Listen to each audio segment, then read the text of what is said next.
Bueno, maravilloso. Vamos a iniciar una serie a la cual denominamos Hechos 29. El libro de los Hechos realmente no es sino la continuación de lo que hicieron los apóstoles siguiendo el legado de Jesús. Pero para ello hubo que llevar a cabo una serie de acciones fundamentadas en la acción, en el desafío, en el tomar riesgos inclusive, que fue necesario para que el poder de Dios se manifestara. Amén. Así que yo creo que si usted le presta mucha atención a la palabra, pero además la pone en práctica, va a salir más de un hombre o una mujer de esta iglesia cuyas manos sean usadas por Dios para milagros, sanidades y prodigios. Maravilloso el Señor. Así que levante sus manos y diga conmigo: las bendiciones del cielo están tan cerca de mí como mi boca. Por tanto hablaré palabras de bendición, de paz, de abundancia, de amor, de salud, porque en mi boca está el milagro y yo lo voy a arrebatar.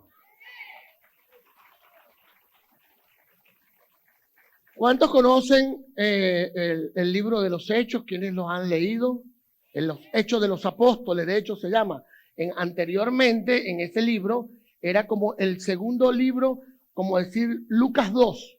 Era Lucas, el libro de Lucas extendido, pero por alguna razón terminó siendo, sobre todo por las razones de profundidad, el libro de los Hechos, el libro de acciones, el libro de la materialización de lo que aprendemos.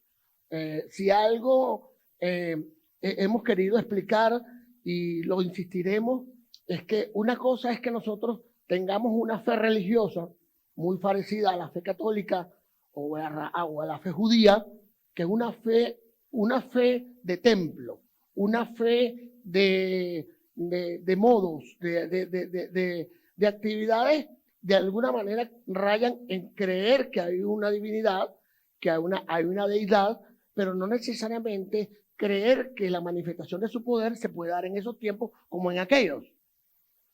¿Aló? De eso trata la obra, el libro de los Hechos. Y para eso le dije en un principio que ese acto del ejercicio mismo, de la acción, implica desafíos, implica riesgos, implica pasar o quedar por avergonzado, pero es necesario que el poder de Dios se manifieste para que crean que Él vive y reina por los siglos de los siglos. Tenemos que creer que eso, pero el que cree, por eso dice la palabra que para el que cree todo es posible, porque el razonamiento no lo ve como hecho en la fe, que es considerado como el sexto sentido, sí lo da como posible. O sea, Dios hace de lo imposible, lo hace posible. Y por eso nos lleva a conocer más a Dios, a depender más de Él, a creer más en Él y creer que hoy más que nunca esos milagros de cualquier naturaleza están más vivos, están más presentes, solo si se levantan hombres y mujeres de fe. Y no tenemos otro propósito sino que nos conozcan como una iglesia de fe, una iglesia de milagros, una iglesia de sanidades, una iglesia de prodigios, una iglesia donde el poder de Dios se mueve y se mueve con fuerza, se mueve de una manera sobrenatural. De ese poder es el que vamos a estar hablando en la serie que denominamos Hechos 29. Bueno, los que han leído la Biblia, el libro de Hechos, díganme qué dice el Hechos 30.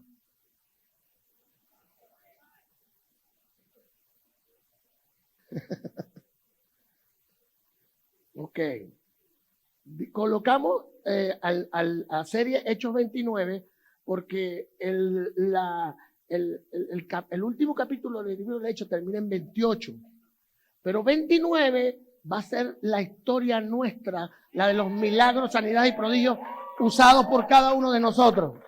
Por eso le colocamos Hechos 29. Y a este tema en particular le colocamos, lo titulamos Cristianos de Hechos. Cristianos de Hechos. De esos cristianos que no solamente están esperando porque algo pasa, sino que remueven, arrebatan, se sacuden para lograr que lo que está esperando se materialice producto de su fe, pero también de sus acciones, o sea, de sus hechos. Amén. Vamos a comenzar primero en el libro de Hechos y lo vamos a titular, vamos a leer en el capítulo número 3, y vamos a leer del 1 al 10. Vamos a leer en el nombre del Padre, del Hijo y del Espíritu Santo, y decimos todos, amén. Dice la palabra: Pedro y Juan subían junto al templo a la hora novena, la de la oración. Y era traído un hombre cojo de nacimiento, a quien ponían cada día a la puerta del templo, que se llama La Hermosa, para que pidiese limosna de los que entran en el templo. Cuando vio a Pedro y a Juan que iban a entrar en el templo, les rogaba que le diesen limosna. Pedro, con Juan, fijando en él los ojos, le dijo: míranos. Entonces él les estuvo atento, esperando recibir de ellos algo. Mas Pedro dijo: no tengo plata ni oro, pero lo que tengo te doy. En el nombre de Jesús de Nazaret, levántate y anda. Denle un aplauso a esa palabra. Y tomándole de la mano derecha, le levantó al momento, se le afirmaron los pies y tobillos, y saltando se puso en pie y anduvo y entró con ellos en el templo, andando y saltando y alabando a Dios. Y todo el pueblo le vio andar y alabar a Dios, y le reconocían que era el que se sentaba a pedir limosna a la puerta del templo, La Hermosa, y se llenaron de asombro y espanto por lo que había sucedido. Wow. Este milagro está registrado como el primer hecho sobrenatural que contempla las Sagradas Escrituras. Pudieron haber otros, pero este es el que está registrado como el primero. Y por una parte, estaban iniciándose los apóstoles en esto de esperar que el Espíritu Santo les diera la señal de salir, no solamente a predicar el Evangelio, sino también a la obra de milagros, sanidades y prodigios. Ahora, cuando ocurre este hecho, relata la historia, relata estos capítulos, en que un grupo de religiosos llevaba a una persona impedida, a una persona limitada, a la puerta. Pero como usted se puede dar cuenta, no ahí iban a recibir palabra, ni iban a recibir del poder, ni a fortalecer su fe. Era a pedir limosna. Y uno de los aspectos que me ministra, es que muchas veces la gente va a la iglesia es porque busca algo físico, o busca porque un hermano me va a ayudar con X, o porque esta hermana se portó muy bien conmigo, o porque esta invitación, pero no vienen con la intención de conocer a ese Dios que te puede sacar de la situación en la que te encuentres. No viene con ello. Entonces, de hecho, esos hermanos tomaban a este lisiado, vamos a buscar la palabra correcta, tomaban a este cojo, a este señor impedido, y lo colocaban. Pero obviamente, pues su su intención no era recibir palabra, no era ser fortalecido. Y también la intención de los que lo llevaron. Entonces, en este momento, Pedro nos da una inmensa enseñanza con Juan, porque muchas veces nosotros venimos a la iglesia es a dar palabra de vida, a fortalecerlos en la fe para que ustedes mismos puedan lograr que la manifestación del poder obre en cada uno de ustedes, incluyendo a su propia familia. Entonces, me llama la atención que estos hermanos iban a llevar a una persona, y que esta persona no tenía otra finalidad sino comer. A veces nosotros tenemos una dificultad, a veces tenemos una enfermedad, estamos en un padecimiento y estamos buscando que físicamente alguien nos saque de ella. Estamos buscando que alguien nos ayude. ¿Quién quita que yo vaya para la iglesia y me encuentre el que me va a dar el trabajo? ¿Quién quita que cuando yo llegue a ese lugar, alguien me dé el dinero que me falta para el tratamiento? ¿Quién quita que pero resulta que esa percepción anula totalmente la posibilidad espiritual que Dios haga algo a título sobrenatural? La elimina. Es como todo. Si usted en este momento usted va a atender a alguien y ese alguien viene a usted y viene descuidado o está pendiente de otra persona y usted lo va a atender en su clínica, en su bufete, lo va a atender en su trabajo, y ese alguien, o sea, usted lo nota distraído, ¿qué hace usted? Usted se siente mal, usted se siente incómodo. Usted no se siente bien, porque resulta que usted dice, alguien, mañana yo voy a atender a alguien, pero resulta que ese alguien está más pendiente de otra cosa menos de tu atención. Y lo mismo pasa con la obra de Dios. ¿Cómo será que a veces yo me reprendo y yo me reprendo porque a veces sin querer mi mente está en otro lugar? Probablemente pueda estar mirando al pastor o pueda estar mirando el sermón, pero la mente puede estar en otro lado. Y una de las razones por las cuales mucha gente no es usada con ese propósito de hacer milagros es porque resulta que tiene su mente bifurcada, tiene una mente dividida.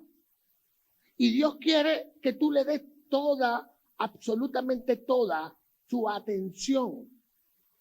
Ahora, usted nota que en ese momento era un Pedro con una mentalidad y un enfoque a lo que iba. ¿A qué iba? Él iba a saber en que el poder de Dios se iba a manifestar. De paso, me ministra el que él diga, mira, yo no tengo plata, le pidió limosna, pero la respuesta de él es: no tengo ni plata, no tengo ni oro. Y a veces, sin querer, por esto de la piedad y de la misericordia, a veces estamos más pendientes dentro del templo de cómo ayudamos físicamente a algo, pero sin darnos cuenta, ese pastor o ese líder está anulando a Dios. ¿Aló? Por esto es que yo quiero ser bueno.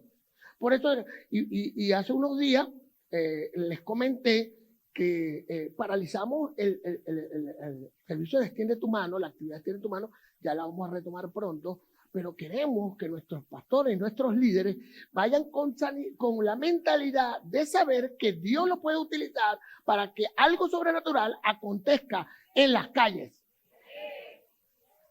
Pero ese algo sobrenatural no va a acontecer con una prenda ni con un alimento. No quiere decir que no se vaya a llevar. Solo que yo puedo tener mi atención solo en eso, creyendo que eso lo va a transformar.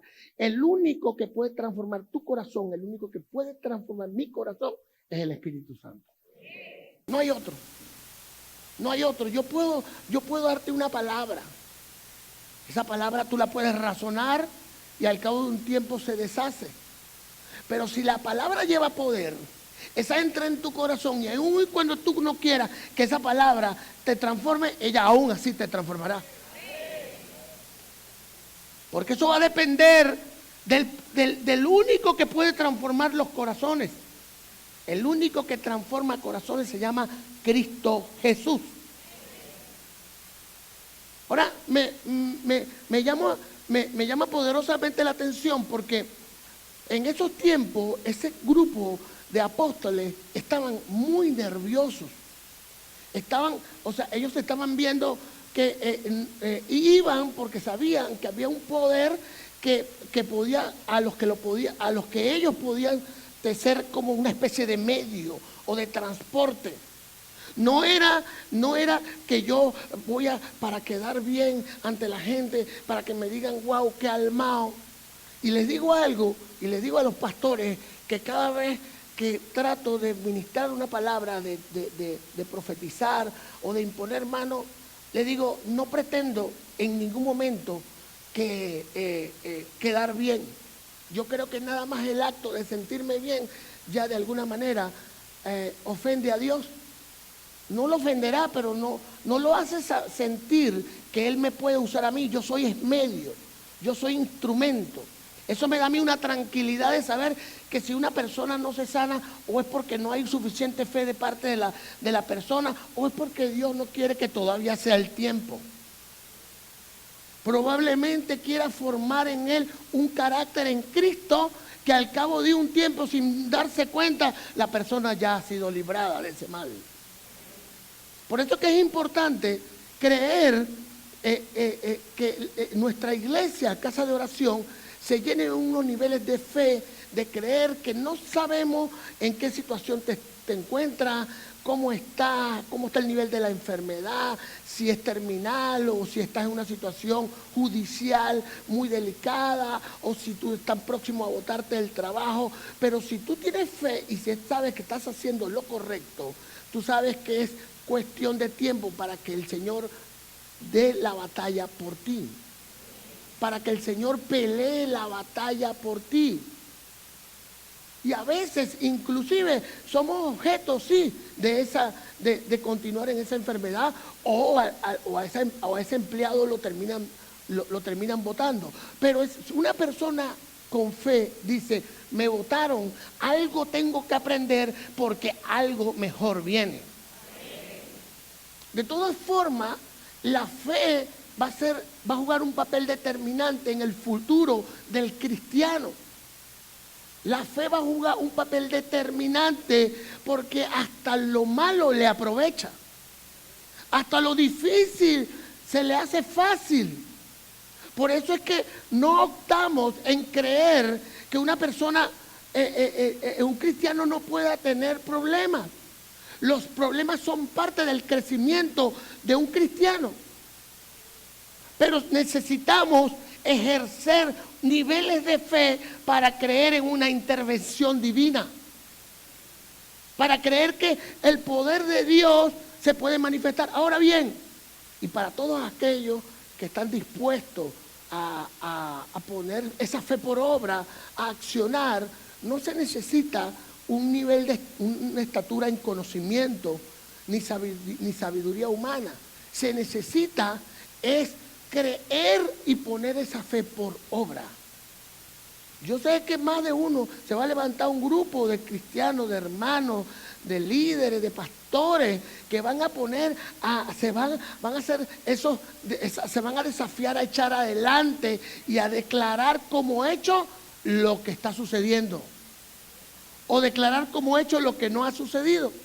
Pero le quiero decir que Pablo le decía a su gente, mire, yo no vengo con ustedes con conocimiento, no vengo con sabiduría humana, no vengo inclusive a tratar de sus cosas, decía él. Yo vengo siendo instrumento de Dios para que su poder se manifieste en ti. Primera de Corintios, capítulo 2, versículo 1 al 5, vamos a leerlo en la Reina Valera contemporánea.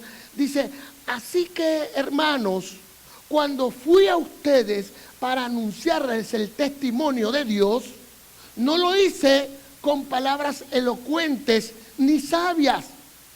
A veces pensamos que se trata de conocimiento, a veces pensamos que se trata de experiencia, a veces pensamos que se tratan de hechos naturales para que se produzca algo sobrenatural. Y es por el contrario, Dios quiere anular cualquier tipo de estabilidad o de conocimiento para que su poder se manifieste con mayor diferencia.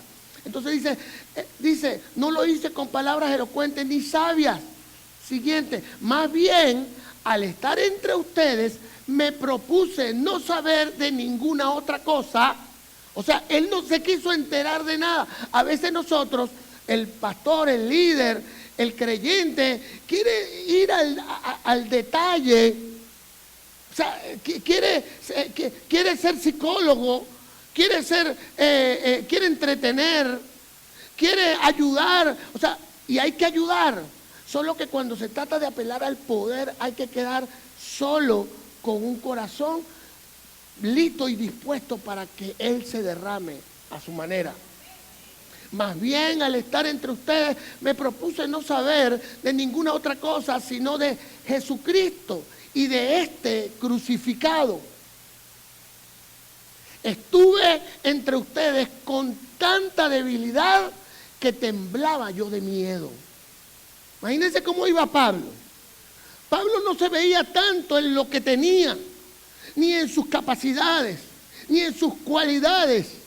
Él lo que sabía era que ese cuerpo era un medio para que Jesucristo hiciera como quiera. Y dice el 5, no, y 4, ni mi palabra ni mi predicación se basaron en palabras persuasivas de sabiduría humana, sino en la demostración del Espíritu y del poder. Cuando los apóstoles fueron usados para que el poder de Jesucristo se manifestara, no llevaba consigo razonamiento, no llevaban consigo conocimiento, lo que llevaban era fe. Eran fe, y con esa fe se desafiaban.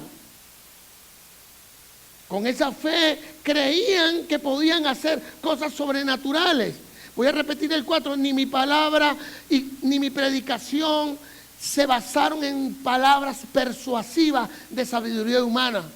A veces queremos buscar formas adecuadas de ver cómo la persona comprende, pero de eso era lo que Pablo evitaba. Sino en la demostración, la mentalidad de los apóstoles era en cómo demostrar el poder de Dios. Era en cómo mostrar la demostración del Espíritu y de poder. Y dice el 5, para que la fe de ustedes no esté fundada en la sabiduría de los hombres, sino en el poder de Dios.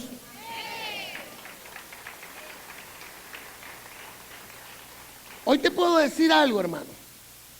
Pastor, líder, creyente, porque Dios lo que está buscando es hombres y mujeres que sean fe y que se echen adelante. Inclusive con miedo, con temores, con debilidades. ¿Usted sabe de qué se encarga del enemigo? De no hacernos dignos. El enemigo se encarga de decir, no, agarrate una molestia. No eres digno. ¿Qué vas a hacer tú? No vas a llegar a ningún lado. ¿Cuál vas a hacer si lo que has cometido es pura falla, es pura falta? Y me ministra a saber que los apóstoles eran hombres comunes y corrientes como usted y como yo. Solo que escuchando y viendo a Jesús, por eso se necesita un ambiente de fe, se necesita una familia de fe, se necesita en relacionarnos y leer en lo que es la palabra y el poder de Dios. Se necesita leer los 4 evangelios, Mateo, Marcos, Lucas y Juan. Porque en Mateo, Marcos, Lucas y Juan aparece a título natural cómo el poder de Dios se manifestaba. De verdad, por ahí los pastores recomiendan mucho una serie que se llama Gozen. Aprovecho ahorita Semana Santa. No es la pasión y muerte de Jesucristo. Nosotros no tenemos que estarnos ocupando de lo que ya pasó. Nosotros tenemos que ocuparnos de lo que está pasando y que Él vive por siempre. Porque Él está vivo. Ese es como en el caso de mi papá. papá partió con el Señor el 3 de noviembre. Entonces mi hermana, que son médicos, le piden tomarle una foto y mi viejito quedó con la boca abierta. Entonces, y la foto donde estaba convaleciente, y la foto, yo le dije a mamá y le dije a mis hermanos, borren todo eso. Borren todos los momentos tristes con el viejo sabía. ¿Para qué quiere usted querer llorar? Recuerde, busque la foto donde estaba alegre, donde estaba gordito, donde estaba bonito, donde estaba con esa sonrisa. Así es que lo tienes que recordar, porque así es que recordamos a Jesucristo.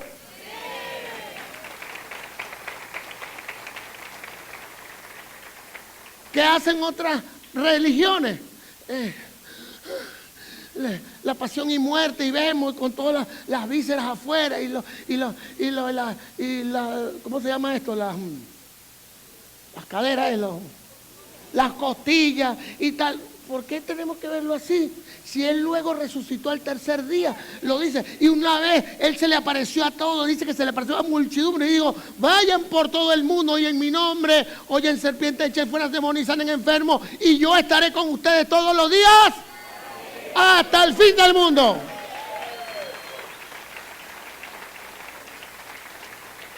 Ahora, si Cristo ascendió al cielo, como dice la Biblia de los católicos, de los cristianos, de todo el que profesa a Jesucristo de alguna forma, ¿por qué tenemos que recordarlo en su peor momento? Porque no como está ahorita a la diestra del Padre, con un cetro, mandando y ejerciendo y haciendo realidad el ejercicio de la fe de tu parte, la fe que tú ejerzas. De eso se trata este camino. Por eso es que es importante verlo, o sea, es como todo, es cuando tenemos algún problema con alguna persona, entonces nosotros no recordamos las cosas buenas de la persona. Pueden pasar años y lo único que recordamos es eso, que me hizo guiño, pero no se recuerda que estuvo en las malas, que te ayudó en una difícil, nada más porque tuvo un problema contigo. De eso solo te recuerdas. Es una persona negativa. Mira, hay gente que te ha hecho daño, hay gente que me ha hecho daño, pero si tú quieres ser grande y acumular amistades y ver cómo mucha gente va a llegar a los pies de Cristo a través de ti, recuerda las cosas buenas de todas las personas y que se te olvide lo malo. Me gusta una persona que un día, a mí, yo lo malo ya se me olvida totalmente. No quiero saber nada de malo, nada de lo malo. Y está bien, es así.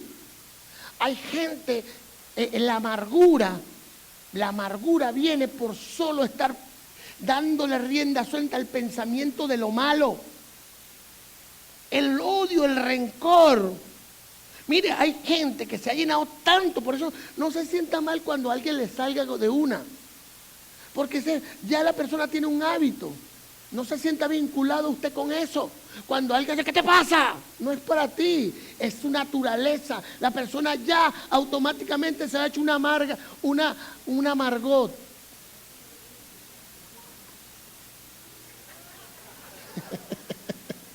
Hay quienes la agarraron tarde.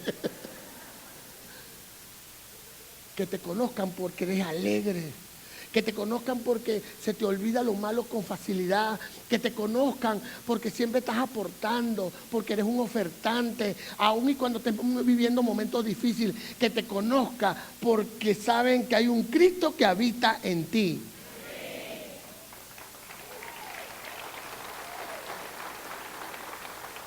Ahora fíjate, me gusta mucho la palabra, porque Pablo le decía a las iglesias cristianas de Efesios, él le decía, él hablaba con ellos, pero los orientaba porque él le decía, yo quiero que ustedes sean fortalecidos.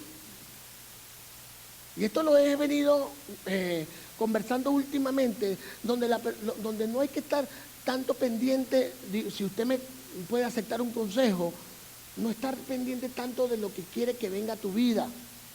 Si necesitas dinero, si necesitas casa, si necesitas estabilidad, si necesitas salud.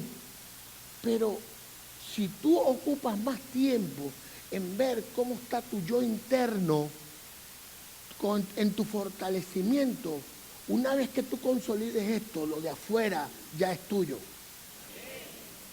Ya afuera entonces lo vas a poder manejar, lo vas a poder tener. Entonces Pablo le decía en el libro de Efesios, capítulo 3, vamos al libro de Efesios, capítulo 3, vamos a leerlo en la Reina Valera, ¿no? 3:14, dice así: por esta causa doblo mis rodillas ante el Padre de nuestro Señor Jesucristo, de quien toma nombre toda familia y en los cielos y en la tierra, para que os dé, conforme a las riquezas de su gloria, el ser fortalecidos con poder en el hombre interior por su espíritu. Entonces, si algo es fundamental para que los hechos se materialicen, déjamelo allí por favor, si algo es fundamental para que esos hechos comiencen a cobrar fuerza, es un fortalecerte internamente. El fortalecimiento interno. Y por eso era que pedía Pablo oración para Efesios. Le pedía a Dios por la iglesia de Efesios. Porque probablemente veía que había mucha debilidad. Pero él oraba, no era para que se resolvieran sus problemas, era para que fueran fortalecidos con el poder en el hombre interior, por su espíritu, en el interior, en la parte interna. Miren, está demostrado que la felicidad no lo da lo material. Usted probablemente no haya experimentado ser voluptuoso en el tema económico, pero cuando lo sea, se da cuenta que mucha gente que hoy lo es totalmente infeliz. Pero también el pobre es infeliz, o el necesitado es infeliz, porque está buscando la felicidad en tener, y el que tiene mucho en tener más, o en tener, entonces lo que no logra alcanzar, eso lo hace infeliz. Pero el hombre fortalecido interiormente, el hombre que se fortalece dentro, no importa la condición, no quiere decir con esto que no pueda ser abundante, pero no importa la condición, esa persona en cualquier escenario es feliz. Sabe esperar, sabe los tiempos, no le importa tanto lo que diga la gente, no le importa tanto el qué dirán, están más pendientes de cómo lo ve Dios, más cómo lo ve el hombre. Es importante creer que ese poder se puede manifestar desde lo que tú tengas internamente. Hay gente que quiere ser usado por Dios, pero por dentro sí ejerce fe, pero está muy pendiente en el interior de cómo, del negocio. Y no es que no debamos hacer negocio, ni es que no debamos hacer actividades, pero nuestra mayor inclinación debe ser a tener una fortaleza interna en Cristo Jesús.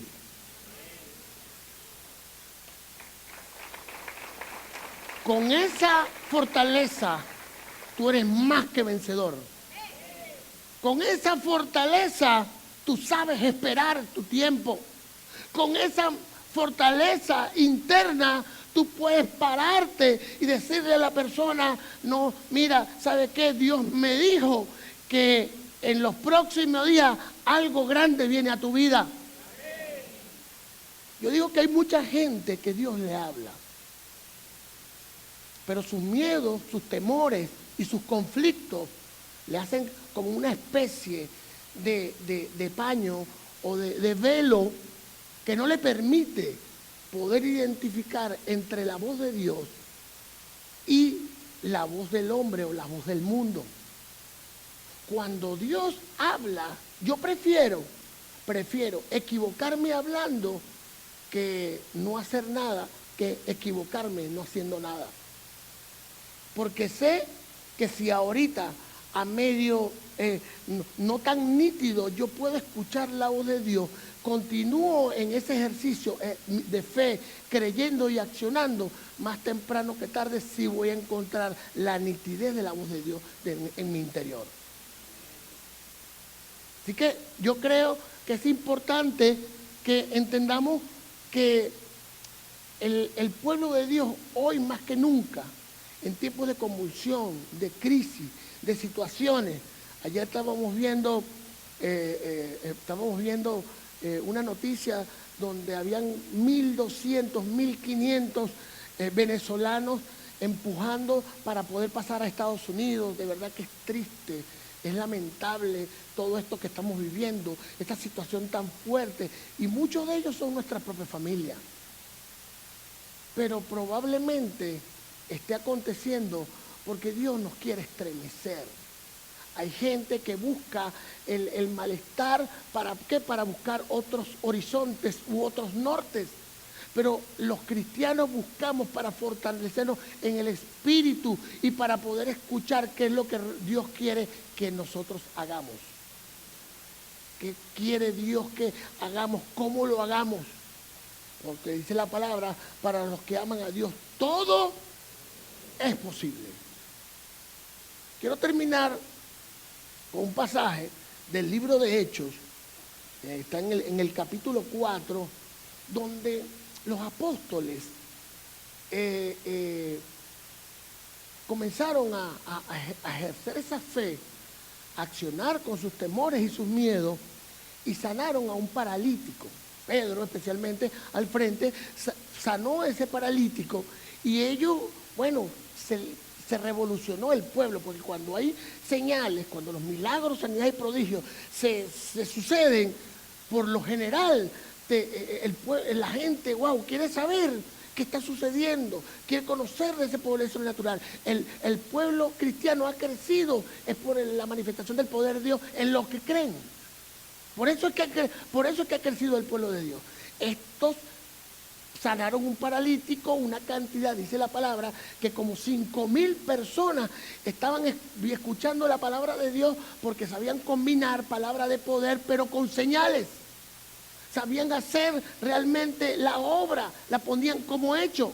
Resulta que esto trajo consigo que las autoridades gubernamentales, llámese los romanos, llámense los sacerdotes, la jerarquía eclesiástica de ese momento, los escribas, los fariseos, los saduceos, que eran los que mandaban no solamente en lo gubernamental, sino también en lo espiritual, se pusieron de acuerdo en un grupo muy grande y dijeron, mira, ¿cómo hacemos? ¿Qué está sucediendo allí? Esta gente de verdad está haciendo un daño. Esta gente va contra los preceptos religiosos que están establecidos. Y toman a Pedro, a Juan, al grupo, y los apresan. Pero como el pueblo se levantó para defenderlos, ellos los sacan y le dicen, vamos a llamarlos, y les decimos, vamos a amenazarlos. Y en esa amenaza le decimos que si lo volvemos a ver haciendo eso, de estar predicando a ese Jesucristo, y de estar haciendo eso, porque resulta que la sanidad del paralítico era evidente. La sanidad del paralítico era algo que nadie podía negar.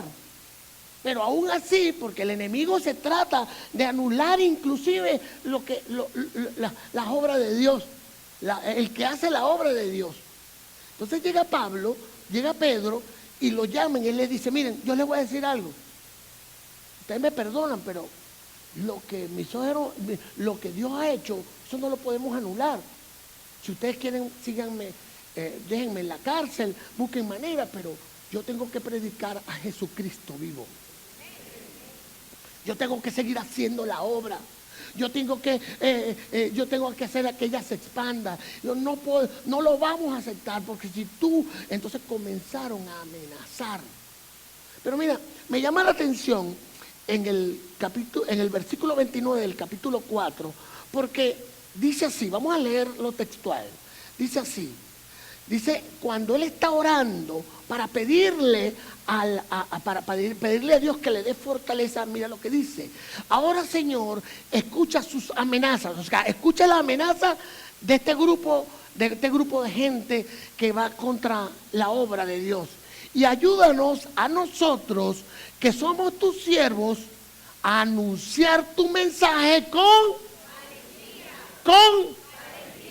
valentía. Porque si algo no queremos muchas veces es arriesgarnos. Si algo no queremos es a pasar por avergonzado. Y menos a que seamos objeto de una cárcel. Pero él le pedía a Dios, mira Señor cómo nos están amenazando. Mira cómo nos hacen daño. Mira, pero Señor, yo no te pido que eso cese. Yo lo que te pido es que me des valentía. La fortaleza de creer que hay un Cristo que habita en ti, que te puedes usar para milagros, sanidades y prodigios.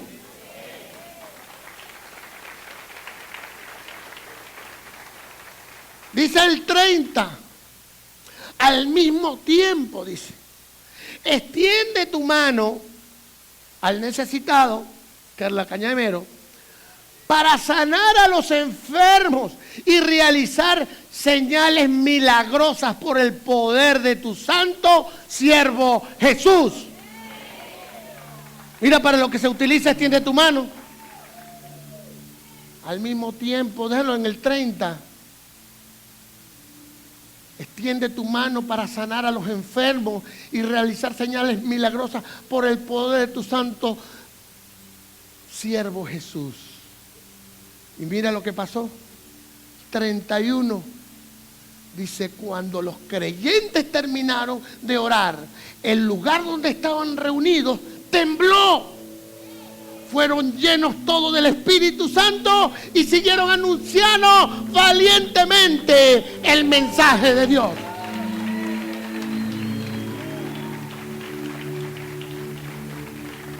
Es obvio que se necesita un acto de valentía de parte del cristiano. Es obvio. Si no hay valentía, no hay nada. Por eso la palabra dice también que el reino de los cielos sufre violencia. Solo los valientes lo arrebatan. Déjalo ahí en el 31. Porque Dios en su firmamento debe ver cómo un grupo ejerce fe.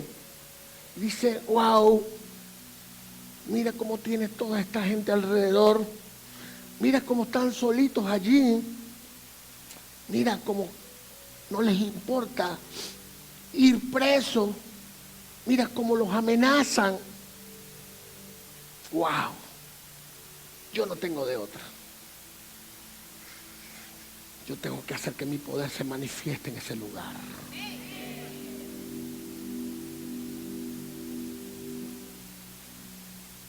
Allí fue cuando tembló, dice.